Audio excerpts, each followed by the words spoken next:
Hola, soy Anel Nochebuena y él es Ramón. Hoy estamos en la Facultad de Filosofía y Letras de la UAP, desde la biblioteca, y tenemos un invitado increíble. ¿Quieren conocerlo? Acompáñenme. ¿Qué tal? Soy Alejandro Palma Castro, director de la Facultad de Filosofía y Letras de la UAP.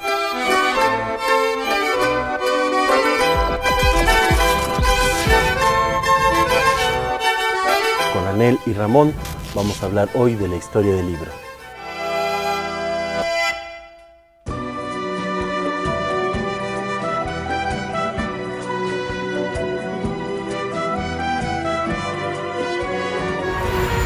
Me hubiera gustado ser Fray Servando Teresa de Mier en la novela El mundo alucinante de Reinaldo Arenas. Me hubiera gustado escribir Trilce de César Vallejo. No sé, yo tengo una cuestión de fetiche con los libros, entonces difícilmente me deshago de uno, entonces no creo que tiraría alguno. Me gustaría revivir a Álvaro de Campos, que no es propiamente un escritor vivo, sino es un heterónimo de Fernando Pessoa, pero me ha intrigado siempre. Le preguntaría precisamente eso, si de veras se considera que es un personaje vivo. Bueno, me gustaría conocer a muchos escritores, pero quizás Gerardo Denis, el poeta mexicano, me interesa conocer la persona. Pues yo no sé, quizás pues son muchos poemas que yo hubiera querido escribir, y bueno, tanto como robar, pues quizás digamos que a César Vallejo, en la misma idea de haber escrito ese libro, también robarle uno que otro poema.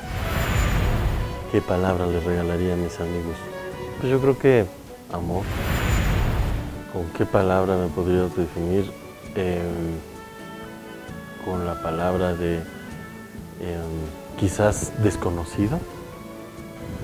Porque creo que ese es un gran problema, nunca acabo de conocerme a mí mismo, y entonces me parece que esa es como una palabra que puede ser propia de definirme a mí, no conocerme siempre a mí.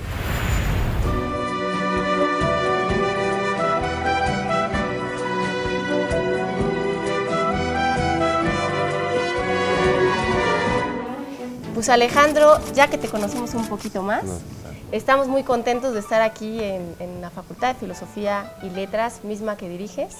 Estamos súper agradecidos de que nos hayas abierto las puertas de la biblioteca tan bonita que tenemos. No, al contrario, bienvenidos. Esta biblioteca está abierta precisamente para todas las personas y es un gusto que podamos trabajar conjuntamente en esto. Teníamos miedo porque no dejaban entrar a Ramón, que lo sepas, ¿no? Hubo ahí trae su credencial y estábamos ahí titubeando, ¿no? Porque obviamente pues no tiene ni el número de estudiante ni la credencial.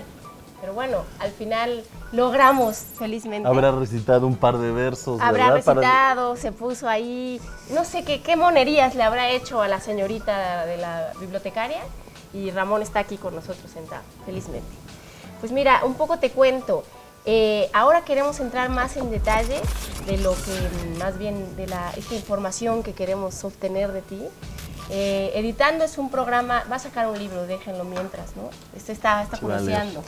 Editando es un programa que va a buscar acercar a los espectadores, a la gente que nos está viendo desde sus casas, al libro como objeto. Es decir, ¿qué hay atrás del libro, no? Para eso vamos a tener varios capítulos en donde les vamos a contar qué es eso del libro, ¿no? ¿Qué es eso? ¿Quién lo escribe? ¿Quién lo edita? ¿Quién lo imprime?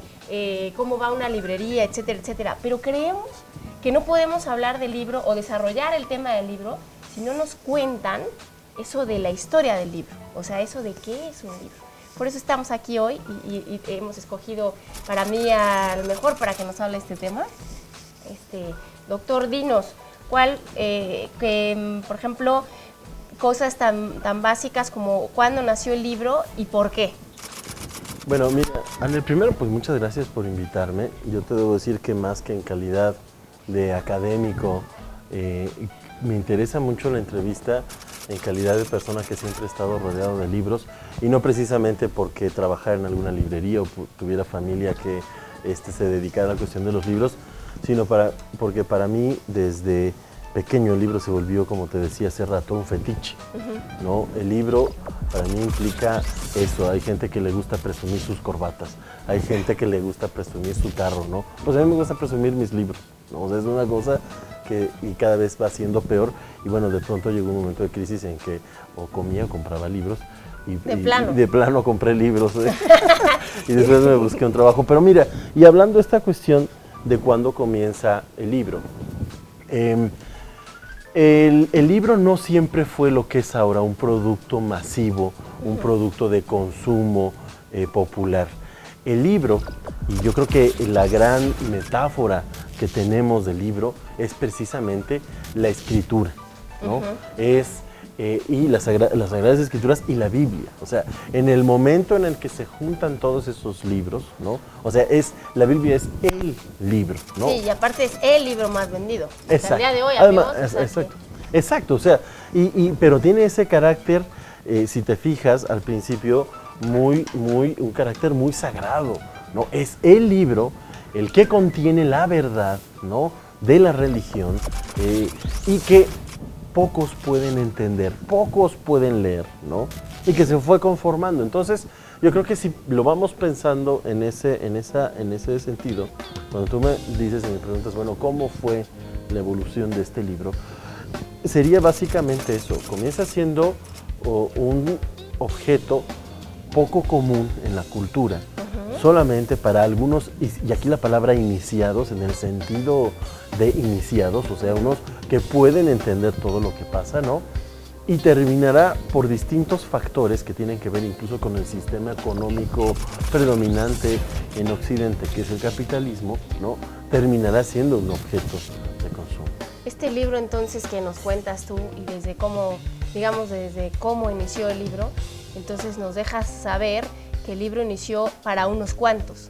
O sea, ¿estoy en lo correcto? O sea, era una minoría selecta que podía acceder a este tipo de conocimientos, ¿no? Incluso los sacerdotes eran los monjes, ¿no? Los que podían acceder a ese conocimiento majestuoso, ese gran conocimiento, ¿no? Sí. Y entonces no era para todos. No, o sea, ¿qué ocurre? O sea, finalmente ponte a pensar esta película que yo espero que todavía siga siendo popular, El nombre de la rosa, ¿no? Basada en la novela de Humberto Eco. Nos enseña todo ese mundo de los monasterios, el monasterio donde la gente hace este trabajo de copiar los libros. Los famosos, ¿no? Copistas. Exacto, los copistas, en fin, y que era un pequeño sector, ¿no? Mientras tienes a todo un grueso de la población muriéndose de hambre, literalmente, ¿no? O sea, no pudiendo satisfacer ni lo más elemental, ¿no? Y estas personas, bueno, haciendo esa copia de libros. Entonces, sí, tiene que ver, o sea, la idea del libro va muy aparejada también a la idea que se tiene del ser humano. En la Edad Media tienes esta idea de, bueno, este no es el mundo en el que se va a disfrutar, ¿no?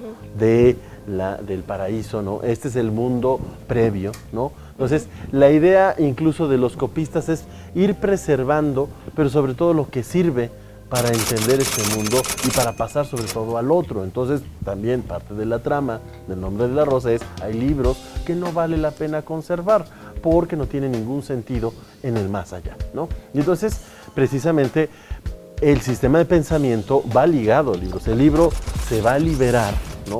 En el momento en el que también las ataduras del ser humano, en este caso religiosas, se liberen. En el momento en el que comienza esta gran empresa ilustradora, ¿no? Por eso la enciclopedia, o sea, después de la Biblia, la enciclopedia claro, es, digamos, nuestro ejemplo de libro popular, ¿no? Ahora sí. El libro para todos. El libro para todos, ¿no? El primer libro para todos, la enciclopedia.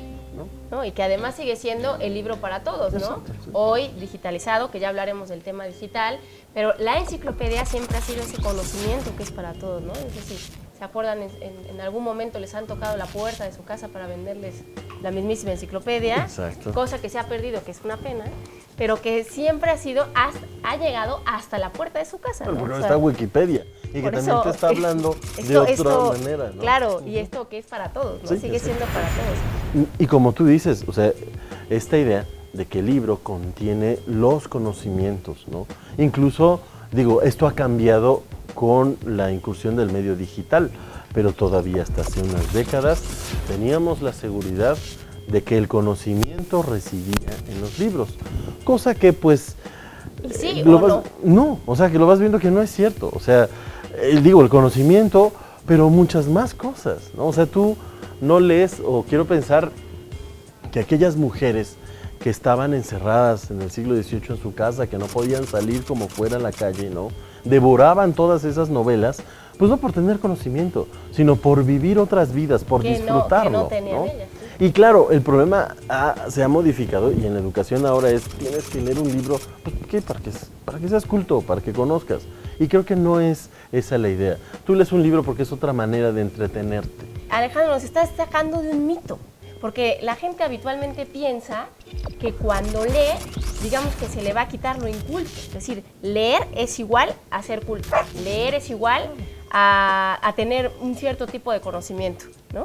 Entonces, lo que nos estás queriendo decir es que, bueno, que puede ser en los libros, pero puede ser también no en los libros, o sea, no solamente en los libros. O sea, el problema es que es una cultura muy dependiente del libro, ¿no? Hemos sido una cultura y entonces, como tú lo manejaste perfectamente, o sea, sí, el que no lee es inculto, no tiene cultura. Y bueno, hay muchas culturas que no han podido tener acceso al libro, ¿no? Y que en efecto tienen otro tipo de cultura, se las han ingeniado de otras maneras para poder transmitir una cultura. Entonces, digo, en nuestra cultura funciona. ¿Por qué? Porque, por lo que explicábamos anteriormente, porque el libro tiene un peso específico, pero no en todas las culturas. Y claro, ahora el gran problema es este debate desde hace como 2 décadas, cuando entró Internet, de, va a desaparecer el libro, qué horror, o sea, y claro, es como una gran tragedia por eso, porque hemos pensado que solamente el libro puede hacerlo, ¿no? Y claro, ese es el otro problema cuando tienes a los niños con tanta oferta de libros, pero además oferta digital, ¿no? De videojuegos, de televisión, o sea, tantas cosas, y cuando dices, no, eso está mal, en lugar de ver la televisión, lee un libro. Pues no, porque claro que... o sea, ambas cosas son cultura. Exacto. Y algo que me encanta que estamos hablando aquí con el doctor Palma y me parece increíble es justamente esto, ¿no? El decir, bueno, el libro sí como un puente al conocimiento, pero dicho de esa manera, el libro un puente más del conocimiento, ¿no? Esta evolución del libro también nos lleva a que nos hagamos otras cuestiones. Por ejemplo, decir, no sé, ¿cuáles fueron los primeros libros, doctor, dime, que salieron en el mundo, ¿no? O cuáles fueron, aparte te haré otra pregunta, y en México, ¿no? O sea, pero en el mundo, ¿cuáles fueron los primeros libros? Papiro, la escritura incluso... o sea, es el papiro, exacto, es también las tablas, ¿no? Ajá. Porque antes era grabado en tablas. El conocer, porque esto también hay que decirlo, viene de Oriente, la tecnología del papel como tal, el uso del papel como tal, de procedente de la madera, viene de Oriente, ¿no? Del trabajo con distintos árboles. Entonces, finalmente, también eso hizo más fácil y más probable que se pudiera circular de manera masiva, ¿no? Es muy importante saber que gracias a digamos, a esta intervención del Oriente, se pudo hacer este invento de la imprenta, que ya veremos en su momento, ¿no? Y de cómo el libro se fue masificando y difundiendo, ¿no? Claro, exacto. Se compaginan dos cosas, ¿no? Y hay bastantes estudios al respecto, que uno es la tecnología de cómo hacer los tipos, ¿no? La imprenta, la cuestión de la máquina, y otro es en dónde, en el soporte, en dónde, que sería en esto. Comenzaron siendo también, a muchos se usaban pieles también para escribir sobre las pieles, en fin, ¿no? Son muchos los soportes. Hasta las pieles humanas. Bueno, ya después. Después en la piel humana. Claro, sí. Ahora nos vas a seguir contando un poco más de los libros. Vamos a un corte, no le cambien.